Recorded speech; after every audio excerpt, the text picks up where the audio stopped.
Bienvenido, doctor Nixa Lemo. Como tenemos traducción simultánea, en este momento vamos a dejar la presentación de su currículum en inglés para agilizar un poco esta tarde. Adelante, por favor.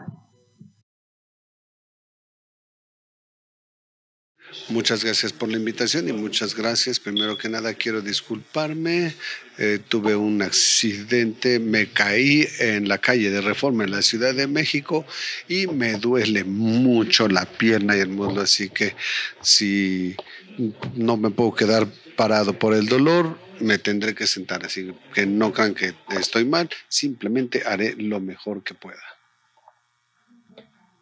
No tengo ningún conflicto de interés porque yo no voy a hablar de ninguna terapia, de ningún tratamiento, ya que para este síndrome he dado conferencias para jueces, criadores y veterinarios.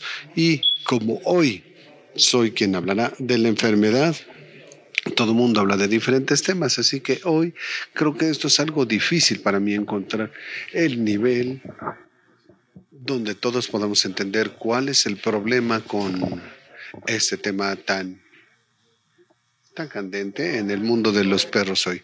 Bien, hablaremos de la braquiocefalia como término, el sistema respiratorio, patología en boas y medicina preventiva en los programas de crianza. En cuanto a la terminología, cuando hablamos de ¿cómo se da el término braquiocefalia? Tenemos céfalo, que viene de kéfalo en griego, y vamos a decir algo de braquiocefálico, que es el término que utilizamos, céfalo, braquicefalio y braquicéfalos. Y bien, 75% de la terminología médica viene del griego. Ellos fueron los primeros en desarrollar la medicina y después en el siglo XVIII y XIX evolucionaron los términos en latín. Estos, por lo tanto, se utilizan con las bases griegas y después tenemos un poco de palabras similares del latín y del griego. Braqui, que es como el antebrazo. Y cuando tomamos la sangre de los perros, generalmente utilizábamos las venas, son las partes braquiales, pero braqui en este es el abreviado del griego, quiere decir corto. Utilizamos una palabra compuesta, brachicefálico. Algunas personas, cuando tenemos la combinación de latín y griego en los términos médicos, se puede pronunciar de diferentes maneras. Yo, por lo tanto, voy a utilizar braquicefálico y sé que nuestro presidente utilizó el término en inglés braquicefálico y se puede utilizar braquicefálico porque al ponerlo en español lo cambian por una Q, por lo que es braquicefálico. Esta terminología se origina primero en la medicina humana y después la aplicamos en la medicina veterinaria, pero con un indexamiento diferente. Esta es medicina con base en las evidencias y se ha publicado en diferentes fuentes que vienen de antropología, donde se estudian los cráneos humanos definidos en diferentes sitios y de ahí obtenemos este índice para hembras, machos, hombres, mujeres, por lo tanto, dolicocefálico, mesocefálico y platicefálico. ¿Por qué es importante? Porque ustedes nos han evolucionado y queremos ver cómo hemos cambiado. Y a partir de la historia podemos identificar el cráneo. El cráneo es una cuestión muy interesante, observar cómo algunas poblaciones o algunas razas humanas han cambiado y evolucionado con el paso de los años. Pero mesocefálico o la parte craneocefálica es muy simple, tanto del lado definido por el izquierdo-derecho por 100. Aquí ya tenemos el índice, es decir, si tenemos, por ejemplo, una parte de la parte frente de 100 dividido por este 100, prácticamente será el mismo número 100. nos ayuda en la medicina humana porque a través de esto se hace una validación de cómo llevar a cabo el índice cefálico. De hecho, con un caliper simple, aquí lo tenemos, con este podemos ahora adquirir uno digital por 15 euros en internet y este es el antiguo. Tenemos ahora una tomografía computarizada, 2D, 3D y algunos otros métodos plásticos, etcétera, porque aquí lo que querían era validar que es posible utilizar esta información en la medicina con base en evidencia del futuro y cómo poder comparar los resultados entre dos investigaciones diferentes. Y luego, cuando empecé a estudiar un poco más sobre los términos braquicefálico y mesocefálico, es algo muy interesante que hay un artículo de 2020 sobre la raza coreana. Hicieron una investigación y solo para explicarles, encontraron la braquicefalización y la debraquicefalización como parte de su terminología, pero si vemos aquí tenemos el diagrama, esta es la edad del grupo, aquí de 10 a 17, 10 a 17, 10 a 70, esta es la longitud de la cabeza, este es el ancho de la cabeza y el índice calculado entre estos. Esta investigación, por ejemplo, se llevó a cabo en 2015, lo que significa que en este tiempo podemos ver que la población masculina pierde longitud de la cabeza. Eso quiere decir que el ancho es el que tiende a dominar, mientras que en las mujeres el ancho es menor y la longitud es prácticamente la misma. En la parte del ancho generalmente tiene similitudes, excepto que aquí y también tiene 35, por lo que no sabemos qué pasa en la parte de los 17 en Corea. ¿Por qué cambian de braquicefalización a debraquicefalización? Es algo muy interesante. Y si vemos el índice crece, después se detiene y después comienza a decrecer. También es un hallazgo histórico. Tuve la oportunidad de visitar el Museo de Antropología hace un par de días aquí en la Ciudad de México, que es precioso, y ahí podemos ver la civilización asiática, los cráneos y cómo los presentan en el museo. Luego, cuando investigué sobre Franz Boas, lo veo en la literatura científica, identificamos un científico alemán que se mudó a los Estados Unidos, el profesor Franz Boas. Yo dije, wow. Le pusieron el nombre a este científico. Es una persona muy importante en la antropología de América y seguimos analizando su trabajo y todo esto de manera computarizada porque él tenía una idea de por qué. Y de hecho, él se dio cuenta de que las personas que vienen de una civilización a otra civilización cambian su índice cefálico. Él originalmente, Boas, no tiene que ver con la enfermedad de Boas. En medicina veterinaria utilizamos la misma, braquicefálico, mesocefálico y dolicocefálico. Esta terminología es mejor utilizarla mesocefálica, pero en literatura más científica se utiliza mesocefálico. Esta es una clasificación típica de los animales con base en el valor del índice cefálico. Es la misma medición que en la medicina humana. Mientras más corto tendrá un mayor índice cefálico. Ya lo expliqué. Se han hecho diferentes trabajos, por ejemplo, de investigación del índice cefálico. Esta es la cabeza de un bulldog.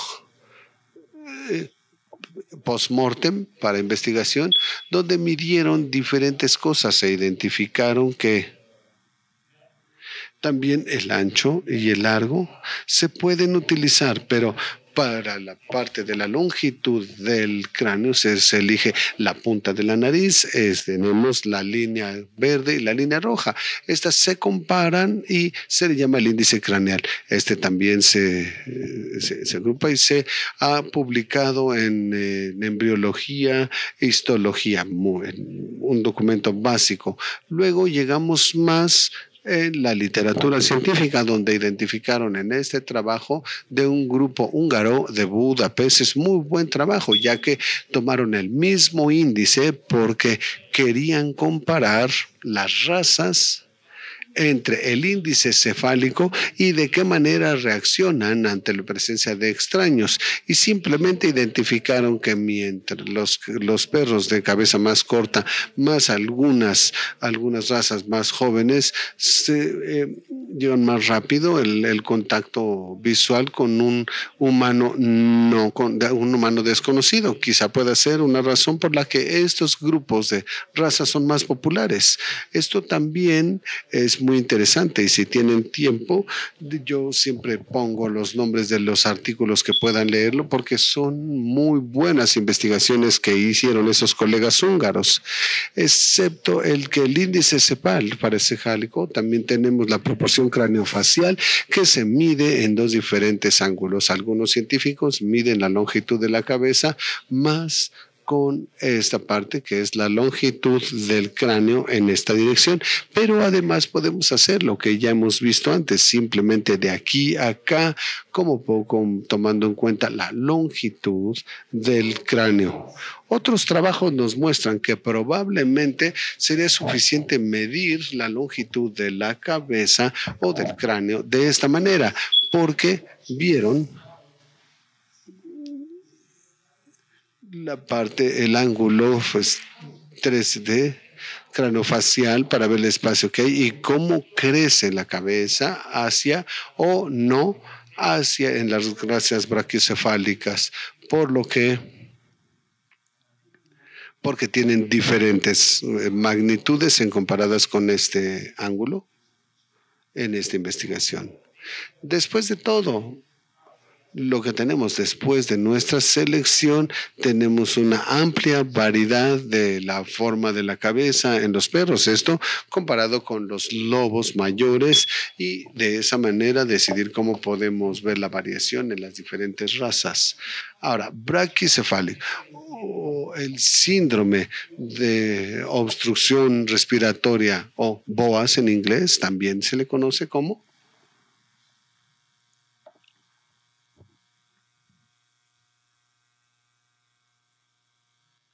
también se le conoce como el síndrome braquicefálico, eso lo encontramos en la literatura, y también el síndrome de las vías aéreas superiores. Es muy interesante este trabajo. Este trabajo se mandó a un editor y el editor se lo envió a revisores pares. Ellos sugirieron cambiar el nombre, le pusieron este nombre, lo que quiere decir que aún no tenemos la conclusión de cómo se va a llamar este síndrome, porque lo que los podemos usar como sinónimos, incluso en el trabajo que se está haciendo, se utiliza el síndrome braquicefálico, pero para la mayoría de la gente habla de este síndrome como el síndrome de obstrucción de vías aéreas braquicefálico, el BOAS, no se relaciona con los tipos o razas braquicefálicas directamente con este síndrome.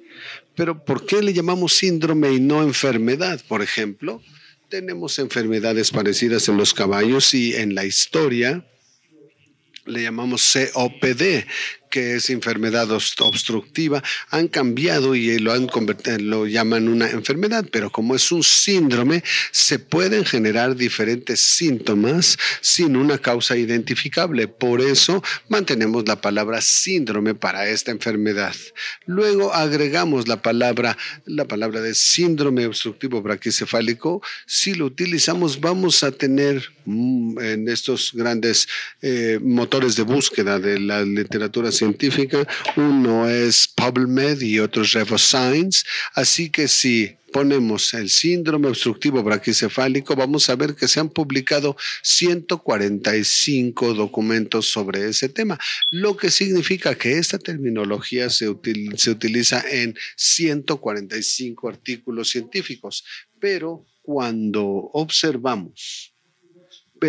si observamos este diagrama, aquí podemos ver que de 1985 a 2022 vemos el número de artículos que ha aumentado, lo que quiere decir que algo está mal. Y luego, algo interesante de ver, ¿qué pasó en el 85 y el 91, porque en ese medio de eso no hay nada realmente. Y luego tenemos aquí dos artículos, pero si regresamos al 91, que son hace 31 años, encontraremos un artículo fantástico, de hecho, de Wikes, publicado en una revista especializada que ya no está activa. Y aquí identificamos que a este le llaman el síndrome obstructivo de vías respiratorias braquicefálico. Simplemente se cambiaron dos palabras más adelante, y si leemos simplemente el resumen de este trabajo, prácticamente todo lo que se coloca en ese resumen es algo que conserva la actualidad. Eso es algo sorprendente porque, por ejemplo, yo he trabajado en algunos casos de telemedicina en los últimos años. He terminado mi especialización en dermatología y, por ejemplo, la dermatitis atópica, que es de las más comunes en el mundo canino. Aún así, si vemos en el 91, en aquel tiempo había cambiado mucho. Si tenemos psoriasis en la medicina humana, hay miles de millones que se gastan en medicamentos. Todo esto ha cambiado 3 veces la patogénesis de la enfermedad, pero el problema básicamente sigue siendo el mismo. Únicamente por cuestión de popularidad y la publicación de los artículos es lo que ha cambiado. Y luego nos remontamos a 1985. Aquí es algo que podemos encontrar en el mundo digital. Probablemente haya algunos libros o artículos que no se han enlistado en estos motores de búsqueda. Sin embargo, esto es lo que se dice que es un artículo más bien orientado a la cirugía, y dicen, en nuestra opinión, esto puede ser parte del problema que se desarrolla en los pacientes brachiocefálicos. Esto es de 1985. Después, si hacemos una búsqueda en otro motor, tenemos 240 documentos, y cuando le vamos dando la corrección de las palabras, tenemos un índice de 64. La prevalencia y la incidencia de raza en raza. Es una pregunta importante. De hecho, todos los números publicados estaban equivocados, porque si aplicamos el número de la ciencia en cuanto a incidencia y prevalencia, tanto en los grupos controlados y los no controlados, no se puede aplicar, y por esta razón, en las primeras láminas incluí algunas opiniones. Aquí nos da mayor predicción que el mundo científico. Y la pregunta es, ¿cuántas razas braquicefálicas sufren el síndrome BOAS? Es algo difícil porque vivimos en diferentes países, tenemos diferentes sistemas de cómputo, por lo tanto, de cómo se describe esta enfermedad, y aún nadie tiene un grupo controlado suficientemente grande como de un estudio epidemiológico de 1 o 2 años, y la raza braquicefálica, que para ver si puede darse este síndrome o enfermedad o no. Simplemente la incidencia es de la incidencia de los casos en poblaciones específicas. Se puede hacer, pero se necesita un grupo más nutrido, contar con el diseño del proyecto y, por supuesto, que se haya aprobado por el comité ético del país donde se va a llevar a cabo. De hecho, le pedí a mis estudiantes de doctorado, les dije, voy a dar una conferencia sobre el síndrome BOAS braquicefálico, así que por favor podrían conseguirme resúmenes de los artículos científicos. Llevaron a cabo una búsqueda y esta presentación muy probablemente no alcancen a ver aquí. Este es el nombre de los artículos, este es el número de los animales que aparecen en esos artículos. Aquí está la raza, el porcentaje de ese número. Pero lo que podemos obtener como conclusión es que el bulldog francés, el bulldog inglés y el pug son de los que tienen una distribución del más del 95% entre los animales que enferman.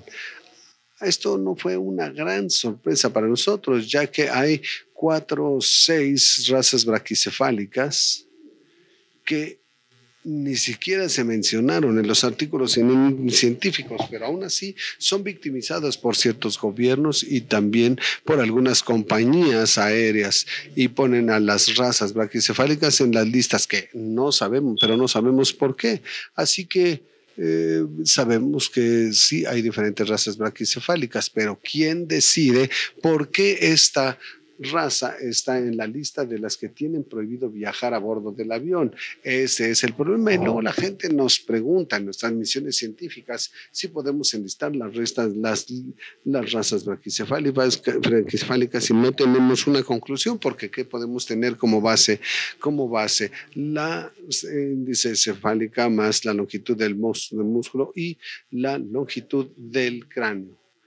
En 2020, los doctores mencionados analizaron la anatomía, patología y genética del bienestar y vimos que hay una conformación de estos animales típicamente braquicefálicos que no sufrieron incluso una leve manifestación de BOAS, lo que quiere decir que algo es diferente. Siempre podemos hacernos preguntas con respecto a ¿por qué fracasó esta investigación anterior? Porque si lo utilizamos como un grupo de control en la investigación, la misma raza en comparación con la misma raza saludable y los perros enfermos de una raza y los saludables de otra raza de un grupo braquicefálico, ahí tendríamos un problema para dar interpretación a los resultados. Ahora, rápidamente veamos la fisiología del sistema respiratorio. El sistema respiratorio es una parte diferente y comenzamos con la nariz, luego la cavidad nasal, faringe, laringe, el tracto para generar el intercambio de gases. Oigo un ruido por ahí, ¿podrían ayudarme a arreglarlo? ¿Ya está mejor? Ok. Y bien, tenemos la parte de la nariz. La nariz para nosotros es algo simple, pero no es nada simple. No es una parte de epitelio duro, de un buen color, porque tenemos cartílago muy sensible que le da a la nariz su forma característica y con el nivel de apertura. Por cierto, una digresión que tengo aquí. ¿Sabían ustedes que los animales pueden percibir radiación? Hay una investigación de 2020. Nosotros no lo sabíamos, pero también hay grupos internacionales en Europa que hicieron una investigación en Budapest, donde identificaron que uno de los estímulos que incrementa la respuesta neurológica con esa asociación y en la corteza de asociación. Pero lo interesante es esto, porque en la nariz vemos y podemos identificar, por ejemplo, en los shows, la pigmentación, la forma y también que los perros tienen que respirar por los orificios nasales. Y esta cámara nos muestra lo que sabemos, que nuestro perro tiene la nariz fría y no sabíamos por qué, porque así vemos las orejas del perro y toda esta parte periférica, podemos identificar que la nariz es bastante más fría que el resto del cuerpo del perro. Entonces, queremos preguntar cuál es el mecanismo del enfriamiento de la nariz y a qué se debe. Se llevaron a cabo investigaciones y trabajaron con perros vivos en resonancia magnética para después aplicar un estímulo y en ese momento hubo una activación. También el Grupo Panamérica descubrió este cuerpo y lo publicaron, creo que en la revista Nature.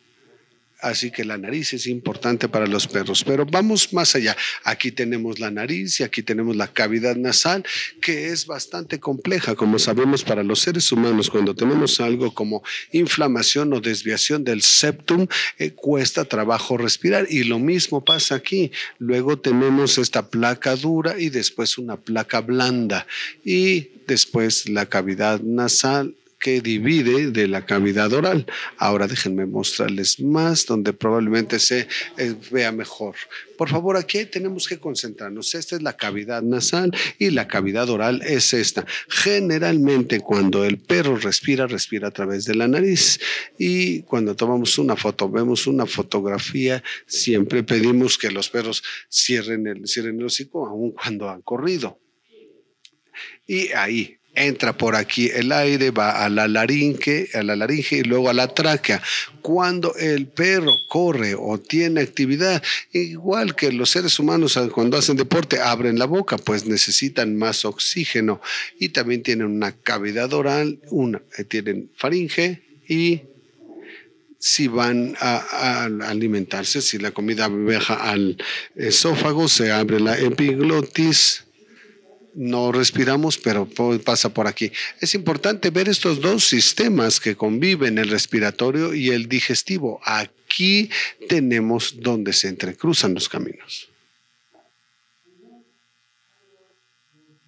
Ahora, no voy a entrar en detalle, pero el trabajo es llevar el oxígeno, que es importante, y hay un poco de llevar energía. Se busca que los animales tengan un costo de energía bajo por la respiración y que no traten de hacer exhalaciones o inhalaciones. Ayer en México, miren, me encontré un bulldog inglés que iba corriendo con su dueño. Ayer había humedad y hacía calor. Y yo pensé, obviamente, este perro no sufre el síndrome braquicefálico, simplemente con poder correr 2 o 3 kilómetros con ese clima que había ayer. Y bien, la patología del BOAS. Es una mala configuración del tejido blando y que restringe el flujo de aire, es decir, que obstruye las vías por donde fluye el aire. Todas las partes de estos conductos se pueden bloquear, incluso la macroglosia, como por ejemplo una lengua grande puede obstruir el paso de oxígeno para que fluya normalmente. Como consecuencia, esto hace que empeora y la resistencia y tolerancia al calor. Y ahora, incluso si tenemos los ductos del aire, si hay resistencia, y al haber resistencia, también es como en un instrumento musical, por ejemplo, algunas veces logramos oír un sonido simplemente porque cambiamos el volumen de 1 a más, y en el BOAS el engrosamiento provoca que pase menos aire, no solo en las narinas estenóticas. En las narinas estenóticas sí tienen algo que ver, porque tenemos en una presentación y ahí intentamos ponernos en contacto con personas no científicas para alargar la nariz, porque ellos pensaban que si la nariz es más larga, el aire puede pasar con mayor facilidad, lo cual no es cierto. De hecho, es más importante que la nariz esté abierta, no importa qué tan larga sea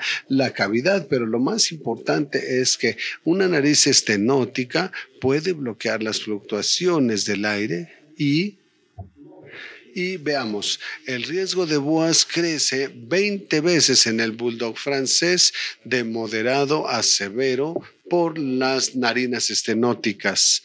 De hecho, hay 2 equipos científicos que han trabajado en esto. Este estudio es de Dinamarca, donde analizaron al bulldog francés y también a diferentes categorizaciones como 0, 1, 2, 3, como abierto, leve, moderado y severo. Imaginen este pobre perro. ¿Cómo es posible que entre aire? Imposible. Intenten cerrar la nariz, taparse la nariz y tratar de respirar. Es difícil y sufre, pero si la presionan un poco, lo que pueden hacer es que también están cambiando la presión de la inhalación y la exhalación. Así que también es del profesor Ludlow, Leo, que son de los grupos que han utilizado esta información, porque para el bulldog francés y el bulldog inglés ya hemos dicho que estas son las 3 razas que se ven más afectadas por el BOAS. Y luego, si vemos estas imágenes, estos son pacientes de nuestra clínica que no sufren BOAS. Ellos llevaron por otra razón. Simplemente le pedí a los alumnos que les tomaran una foto y llevaran a cabo una caracterización de las narinas estenóticas a través de estas imágenes para poder ver qué tan validados se veían y los estudiantes más veterinarios puedan tener buena información. Así que tuvimos buenos resultados comparando a nuestros clientes. Creo que tenían diferentes tipos de estenosis en las narinas, especialmente Y, por supuesto, el grupo describió lo anterior y aquí está el artículo, lo pueden leer más, especialmente si son criadores de bulldog francés o son amantes de la raza. Espero que lean este artículo. Y también tenemos conclusiones que los perros es más probable que tengan una vida saludable en comparación con los que tienen las vías respiratorias tapadas. Esta es la conclusión. No tenemos que esperar, podemos esperar que respiren con la nariz abierta, por supuesto. Pero ahora déjenme explicar. En fisiología, de hecho, se explica qué pasa. Tenemos un terrier y durante la inhalación, la presión es un tanto negativa, por lo que podemos ver aquí, si se tocan la nariz y tratan de respirar, van a sentir esa presión negativa. Sin embargo, en la escala, esta presión es más alta que la presión atmosférica y cuando tenemos razas braquicefálicas podemos tener una respiración normal, saludable braquicefálica. Podemos esperar un escenario muy similar en este terrier, un poco menos de presión de la que encontraríamos en la parte nasofaríngea, pero luego tenemos la enfermedad obstructiva, por lo que podemos ver el esfuerzo y la resistencia del aire a través de este ducto tan estrecho. Luego tenemos un efecto negativo y debido a la exhalación es un esfuerzo muy fuerte para el perro expulsar el aire y vencer la resistencia. Lo mismo pasa con la presión alveolar y pleural.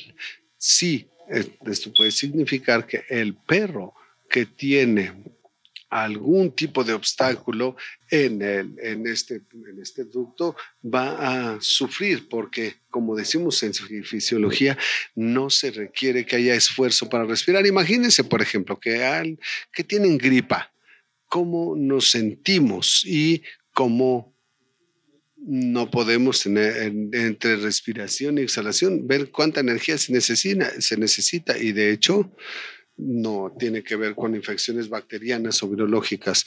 También utilizamos la energía para respirar y así. ¿Me pueden poner el sonido del video, por favor? Son de las tres cosas más importantes aquí. Es la parte del estertor, estridor y disnea. Les voy a explicar porque mañana estoy seguro de que el profesor Ludlow va a incluirlo en su tema de presentación, pero solo para explicarles que el ronquido es cuando estamos dormidos. Cuando están dormidos, el estertor es una palabra que viene de ahí, pero en el estertor el animal está despierto y luego generalmente algo ocurre en la parte frontal del conducto del aire o empezando desde la nariz o algo así. Y luego, durante la inspiración, podemos percibir ese sonido, pero luego, cuando percibimos un sonido muy fuerte, le llamamos estridor. Este es un evento patológico extremo para los perros. Eso es lo que oímos, ese es el estridor. Se oye que el perro está sufriendo, pues trata de inhalar y luego exhalar y tanto uno como el otro es difícil. Como podemos ver, es algo doloroso, por lo tanto genera sufrimiento para el perro. Luego tenemos la disnea. Este es un Cocker Spaniel, también es braquicefálico. Bueno, no es braquicefálico, pero aún así puede sufrir disnea. Y vamos a ver cómo el perro intenta tragar aire ahí. Y también cuando vemos el trabajo que se ha hecho para para exhalar y es muy difícil. Este paciente estaba en una etapa avanzada de BOAS. Y más adelante sufrió otras consecuencias que vamos a ver de temas secundarios con el BOAS. Estas ilustraciones son muy claras que nos permiten identificar. Por ejemplo, ya les decía, tenemos una placa dura y una blanda, y en ese escenario donde tenemos la parte nasofaringea que cruza entre los sistemas respiratorio y digestivo. Así tenemos una tomografía computarizada donde podemos identificar respiración mesocefálica. Aquí está el conducto, la nariz, el hocico, y aquí podemos apreciar una placa blanda en esta raza braquicefálica, la lengua larga. Probablemente esto se deba no solo a que es larga, sino que después de todo el sufrimiento por inhalar y exhalar, en términos secundarios tenemos la inflamación, lo que quiere decir que el tejido se irrita, tenemos enematosis, lo que significa que cuando tenemos perros braquicefálicos enfermos, podemos esperar que en el futuro la mayoría de estos síntomas empeoren. Y de hecho, no mencionaba que en la clínica con frecuencia vemos perros con BOAS entre 1 y 3 años, pero algunas veces tenemos que incluso los dueños no se habían dado cuenta de que el perro padecía BOAS, por lo que vemos, encontramos a los perros en una etapa muy avanzada a los 5, 6 o 7 años, o cuando los perros se vuelven más pesados, ahí podemos identificar algo más adelante. Después de eso tenemos estas lesiones repetidas en los músculos faríngeos y como consecuencia de eso la fibrosis y este crecimiento. Esto es algo devastador, es una enfermedad crónica y devastadora para los perros. Tenemos otros problemas relacionados con la parte brachiocefálica, porque tenemos bajo ingreso de oxígeno. Estamos pidiendo al perro que trate de respirar, incluso cuando duerme, tratar de encontrar una posición en la que pueda captar más aire. Y luego también tenemos esta señal gastrointestinal junto con el BOAS. Por ejemplo, este perro, lo que expliqué, aspiró el alimento, porque durante el vómito, al tratar de respirar, la comida entra por otra parte y se va por la tráquea. Y tristemente, este perro tiene un muy mal pronóstico. No voy a hablar en este momento de las pruebas, porque mañana tenemos toda una hora. Por lo tanto, por ahora voy a saltarme esa parte de la presentación. Pero ¿qué ha pasado con otras? Por ejemplo, un terrier. Esta es la solución más alegre porque tenía el síndrome de obstrucción de vías aéreas. Y podemos decir que es una raza mesocefálica que tiene la tendencia a lo braquicefálica, porque podría ser la nariz cada vez más corta, pero identificaron el gen. Y cuando utilizan las pruebas genéticas, porque por ejemplo hoy podemos escapar de este síndrome y ver cuál es lo bueno. En ese trabajo se explica a los perros afectados y los no afectados para ver qué tan poco espacio había para que pasara el aire y generara el intercambio de oxígeno. La estrategia de respiración, no tenemos mucho trabajo al respecto. Tenemos que hacer el trabajo con los científicos, por lo que quisiera sugerir aquí a los clubes de criadores que colaboren con un grupo científico que está ahí. Y esta no es una gran cantidad de perros, pero sí es importante. Estas se calcularon con 2 equipos, un equipo de Cambridge y un equipo en Copenhague. Calcularon. Es lo más importante que podemos evitar con el BOAS en los braquicefálicos, y al sacar sus conclusiones identificaron que si utilizan a un perro que no tiene rasgos de confirmación como narinas estenóticas, placa placa blanda alargada o el cuello muy tieso o el cuerpo duro que pueda ayudarle a escapar de esa enfermedad, pero que además se muestra aquí un análisis estadístico identificando los factores en el bulldog francés que pueden ayudarnos en la crianza en el futuro y que nos pueda ayudar a que esta raza no sufra esta enfermedad tan devastadora.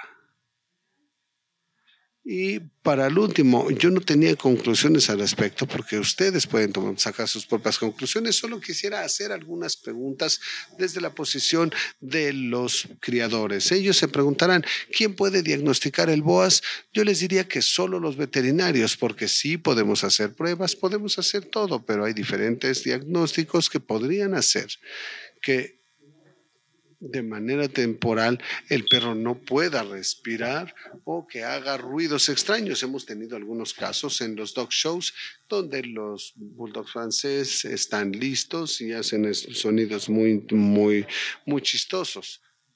Vienen los perros y sin síntomas. Así que probablemente se haya debido a algún proceso de inflamación que el dueño no se dio cuenta o que no supo manejar. Así que antes de descalificar a un perro del sistema de criadores, los veterinarios deben identificar este perro tiene BOAS o ha sufrido BOAS, porque el BOAS es una enfermedad crónica y no esperaríamos sin quitarlo sin cirugía o a través de un nuevo medicamento para que el perro pueda mejorar, porque las narinas estenóticas y la placa blanda no va a desaparecer. Ahora, ¿puede meterse en un programa de crianza? No, debe estar totalmente prohibido. Debe haber diferentes estrategias. En algunos países tenemos un examen para la cruza y en los mismos países podemos tener un sistema de crianza muy diferente. Esto no es bueno porque si un criador no va a verificar con el veterinario, sigue haciendo el trabajo de crianza con BOAS. ¿Y eso qué hace? Se predisponen, los creadores solo buscan eliminarlo con la siguiente generación. Hablen con su veterinario. Él les va a decir qué pueden hacer para que puedan seguir criando perros saludables sin tener que mezclarlos con otras razas. Y la pregunta es para los jueces, lo que podemos preguntarles al final, ¿cómo juzgo las narinas estenóticas de los perros? Tenemos algunos comités de bienestar con el doctor Pairot al respecto y veo que pronto tendremos directrices para los jueces sobre lo que se puede hacer y estoy seguro que estas narinas estenóticas podrían ser una descalificación directa y que no pueda ser algo por bacterias o virus y hacer que no sea una eliminación automática, pero lo que nos dice el grupo danés es que si excluimos de la crianza, moderamos la parte estenótica de las narinas en el bulldog francés entre intermedio y alto, tendríamos más. Pero si lo que significa que las razas ya afectadas y algunas por algunas otras situaciones, vamos a reducir la colección genética. Así que tenemos que tener mucho cuidado y será mucho trabajo. No podemos esperar un BOAS completo en los bulldog franceses en una o dos generaciones. Quizás se requieran 3, 4 o 5, pero con mucho trabajo entre los criadores, entre los kennel clubs y los veterinarios. Algo interesante, por ejemplo, cuando vas a juzgar a un perro, oyes ruidos, por supuesto. Las excusas no se pueden juzgar. No dar un diagnóstico en la pista, ese no es nuestro trabajo. Incluso si somos veterinarios, yo muchas veces he visto cosas en la pista, pero no trato de ser veterinario cuando estoy en la pista. Lo que podemos es aconsejar al dueño o al manejador que siempre haya un veterinario presente en los dog shows y esos veterinarios nos ayudan a saber qué podemos hacer para ayudar a estos perros y ver qué equipos están trabajando de manera estrecha que puedan enviar a este perro para darles el diagnóstico correcto. Pero, ¿cómo podemos verlos en las pruebas? Ahora, sabemos que también cuando tenemos una camada obesa, también tienen problemas de dificultades para respirar, así que tenemos que tener mucho cuidado. La obesidad es una enfermedad, es una precondición prona. Eso predispone a otras enfermedades, por lo que también sugerimos a los dueños que hagan que su perro tenga una buena condición física. ¿Cómo vamos de tiempo? Ya no. Es la última lámina. Muchas gracias. Esta también es de mi recorrido por la Ciudad de México.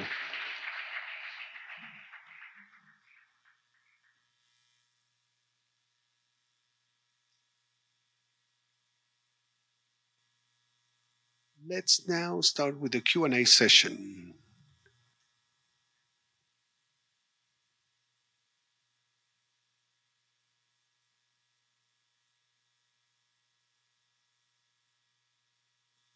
Misha, como juez, ¿cómo fue esta respiración brachiocefálica?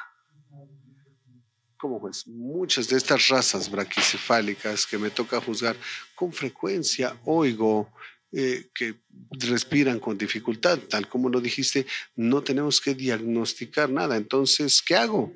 Es decir, si oigo que el perro respira, es más, a veces que lo dejas a un lado y oyes cómo hace. Exacto, sí. No sé que no eres veterinario, pero si es únicamente en la inhalación o es únicamente unos cuantos segundos en los que el perro está muy emocionado, después se detiene, después de haber corrido, respira normalmente o algo así, yo preferiría esperar y ver si el perro sigue haciéndolo, especialmente al correr, se sentiría algo muy extraño. Y no creo que ese perro deba descalificarse, es algo que es algo para juzgarse, porque no, incluso si eres un criador experimentado, porque hasta que ves estos resultados en cualquier momento, por ejemplo, lo que vemos aquí. No te puedo ayudar. Sí, porque cuando juzgamos a los perros, muchas de las razas braquicefálicas son silenciosas, corren y son silenciosas, pero algunos perros incluso cuando los dejas ahí a un lado, oyes, si acercas el oído al perro, puedes oír el. Muchas veces oigo, no solo en las razas braquicefálicas, sino también las mesocefálicas. Por ejemplo, mis schnauzer miniatura son perros de escalada. Entonces, cuando llegamos a la montaña, ellos comienzan a hacer esos ruidos tan extraños porque están muy emocionados de que van a salir a subir la montaña. También hacen esto, pero bueno, no quise ponerles a mi perro, a mis perros aquí, porque pensarán que estoy criando perros enfermos. No, son sanos, pero por supuesto en cuanto abro la puerta del auto, no dejan de hacer el ruido porque están muy emocionados, pero cuando oyes ese ruido en la pista no es bueno, especialmente en las razas braquicefálicas. Es necesario observar las narinas y si tenemos narinas de moderadas a severas e incluso en cuanto a la luz, yo pensaría que ese tipo de perro no es el idóneo para un dog show.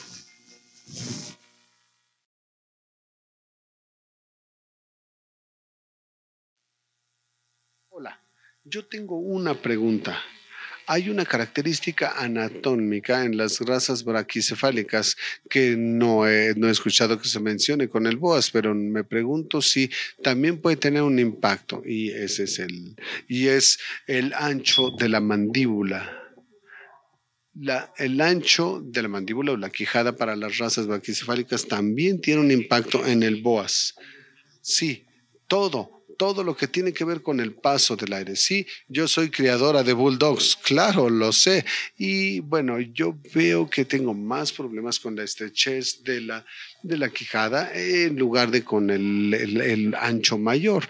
No sé si eso se haya estudiado o publicado en algún documento. Bueno, para el bulldog inglés, cuando tenemos la quijada estrecha, la vemos con cierta frecuencia, pero cuando vemos el rostro, hay muy pocos perros que puedan tener esto.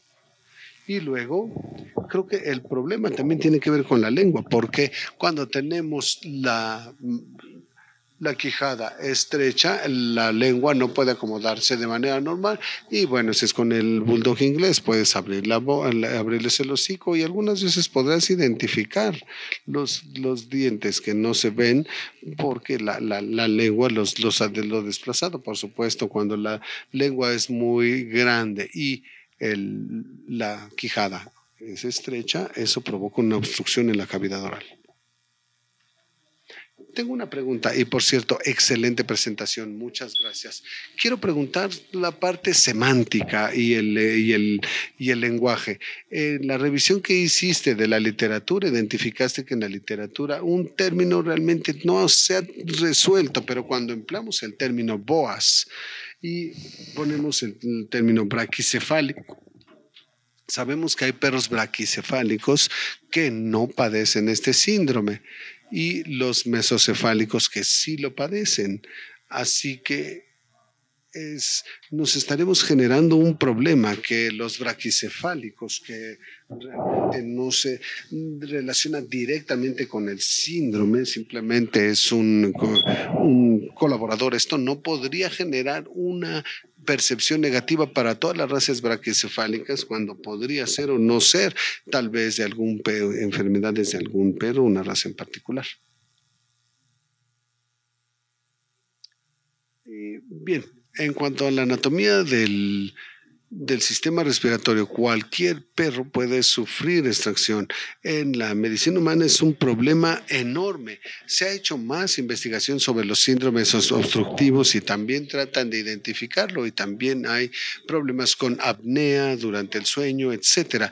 Pero ya que tenemos 3 razas braquicefálicas muy populares, incluso a esta enfermedad le llamamos síndrome de obstrucción de las vías aéreas, puede utilizarse porque la parte científica de la palabra hay que utilizarla. En mi especialización, que es dermatología, cuando los científicos describen la enfermedad y le dan un nombre, no hay manera en que puedan cambiar el nombre de la enfermedad únicamente en la manera en la que podemos cambiar la patogénesis de la enfermedad. Por ejemplo, la alopecia en las pomeranes y otras razas. El profesor de la Universidad de Cornell, dermatólogo, no logró identificar la razón de esto, así que le dio el nombre de alopecia X. Y luego, después de 30 años de investigación, se han identificado muchas hormonas y enzimas para controlar este problema en diferentes razas. Y después de 30 años se pidió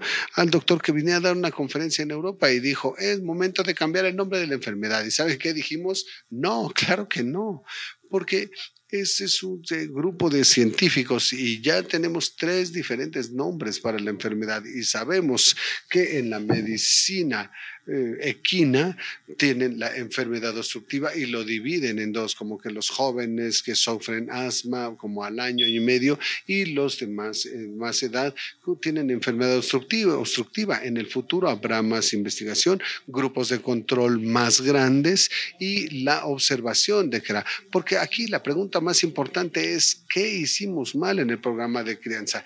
¿Cómo ocurrió? ¿Cómo fue que tuvimos estos grandes números de estas razas en comparación con otras braquicefálicas que no tienen el problema? ¿Cómo podemos seguirle llamando síndrome obstructivo en el futuro? Tal vez identificamos algo, gen o algo, o simplemente cambiamos la estrategia de crianza con perros manejeros, serían tal vez otros más elegantes con las narices abiertas, quizás podamos corregir estas cosas. La última pregunta, por favor, porque se nos está acabando el tiempo. Una pregunta rápida y concisa. Si alguien más tiene preguntas, pueden acercarse al doctor. Así que con mucho gusto el doctor podrá respondérselas si se acercan con él. Como veterinaria, cuando operas a los perros que tienen boas, a veces identificas a algunos que pueden abrir mucho el hocico y otros de una manera limitada. ¿Eso agrega algo al problema?